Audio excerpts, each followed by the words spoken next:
కష్టాలు ఎలా ఉంటాయి, నిజ జీవితంలో కష్టాలు ఎలా ఉంటాయి నేను చెప్తాను, నువ్వు విను ఈ రోజు. ఏం చేస్తున్నావు? వరకు ఐదేళ్ళలో ఉండేవారండి, ఇప్పుడు జాబ్ మానేసి వచ్చేసారు. ఏం జాబ్ చేస్తున్నావు? ఏం చేస్తున్నావు? ఏమన్నా చేస్తున్నావా గాళీ? పొద్దున్నే నిద్ర లేచి బుక్ పట్టుకుంటేనే కదా చదువు వచ్చేది. అర్ధరాత్రి పొద్దుదాకా నిద్రపోతే ఏం బాగుపడతావు? బాబులకు బతుకుతారు నేర్పకుండా నవ్వుతూ నేర్పడండి. ఎక్కడికైనా బయటికి వెళ్ళాలంటే మోహం చెల్లట్లేదు. ఏం చేస్తున్నారని ఒకటే అడగడం చిన్నపిల్లలు చెప్పడానికి. ఏమన్నా అంటే చాలా కోపం పొడుచుకొచ్చేస్తారు.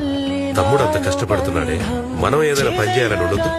ఈ ఇంట్లో 3 ఫ్యామిలీలు మారే, 5 సార్లు పెయింట్ మార్చారు, కానీ నీలోనేరా ఏ మార్పు లేదు. నీ వయసు వాళ్ళందరూ చక్కగా చదువుకుని పెళ్లిని చేసుకుని పిల్లా జల్లాతో హాయిగా మరి నువ్వు నా సంకనాతో తిరుగుతూనే ఉన్నా.